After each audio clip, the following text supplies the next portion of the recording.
நீங்கள் கரெக்டாக ஒரு விஷயம் சொன்னீங்க. நமக்குள்ள ஒரு பொட்டன்ஷியல் இருக்குன்னு நமக்கு மட்டும் தெரிகிற ஒரு ஸ்டேஜ் இருக்குல்ல. ஆமாம். இப்போ ஒரு பாயிண்டில் உங்களுக்கு ஸ்டாண்டப் காமெடியன்னாவது ஒரு பிராண்ட் வந்துருச்சு, ஒரு இமேஜ் வந்துருச்சு. பட் அதுக்கும் முன்னாடிலாம் இல்லைடா, I can be so much more, I can do so much மோர்னு ஒன்று நமக்கு மட்டும்தான் தெரியும். அதை நம்மளால் யார்கிட்டையும் சொல்லவும் முடியாது, யாரும் புரிஞ்சுக்கவும் மாட்டாங்க. அது அவங்களுக்கு அவசியமும் இல்லைன்னு கூட வச்சுக்கலாமே. அந்த ஃபேஸ் பற்றி சொல்லுங்கள். I think that is a very high level of sadness. Sadness will become anger, sadness will become frustration, sadness will become helplessness. But it's a sadness. It is like feeling like, I wish I didn't know. I wish I didn't think I was good. Not know kuda. Know is the knowledge வந்து அது ஒரு வழிபாடுல தான் வருது. Proof of the pudding is in the eating. Right? But when the pudding thinks it's good, right, and it's sitting so proudly in the shelf and nobody picks it up, you're like, oh, எதுக்கு இவ்வளோ practice பண்ணோமே, இவ்வளோ எக்ஸ்பீரியன்ஸை வளர்த்துக்கிட்டோமே, இவ்வளோ ஒரு ஆசையை வளர்த்துக்கிட்டோமே, இவ்வளோ ஒரு பேராசையாக உள்ள ஒரு கேன்சர் மாதிரி வளர்ந்துட்டுருக்கே, இதுக்கு வந்து ஒரு வெளிப்பாடு இல்லைன்னா அது வந்து ஒரு நோயாக தான் வரும்.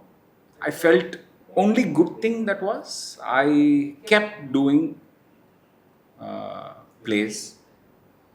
I was constantly directing, acting or producing or doing all three in plays. Stand-up comedy was எனக்கு ஒரு ஸ்பேஸ் கொடுத்துச்சு where I could reach a certain audience and tell my story.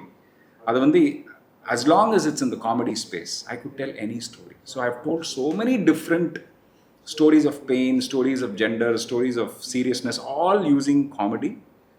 So to not feel so frustrated, the independent entrepreneur or artist in me gave myself that space. அந்த space கொடுக்கும்போது நிறைய பேர் சொல்லுவாங்க, ஓ சினிமாவில் chance கிடைக்கலன்னு இது பண்ணிட்டு இருக்கான். ஐ செட், சினிமாவுக்கு வந்ததே இதுலேருந்து தான்ப்பா, இது அப்போலேருந்து பண்ணிட்டு இருக்கேன். நான் எப்போ சினிமா பண்ணாலும் இதை நான் பண்ணிட்டு இருந்தேன்.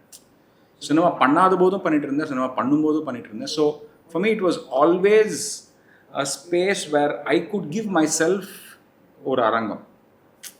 ரைட், நான் எனக்கு ஒரு அரங்கம் அமைச்சுக்கிட்டா ஆடியன்ஸ் வருவாங்கன்னு ஒரு நம்பிக்கை இருக்கு இல்லையா. அவங்க வரலன்னா கூட அந்த அரங்கம் வந்து இட் பிகம்ஸ் லைக் ஒரு ப்ராக்டிஸ் பண்ணுற ஒரு களமாக ஆகிடும் இல்லையா. ஐ kept channelling that frustration.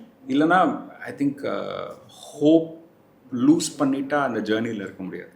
Correct. ஹோப்பை எப்படியாச்சும் தாக்கு பிடிக்க ஐ திங்க் இது வந்து ஒரு இம்பார்ட்டண்ட்டான ஒரு கருவியாக இருந்துச்சு எனக்கு, என்னோட ஆண்டர்ப்ரனர் ஐடென்டிட்டி.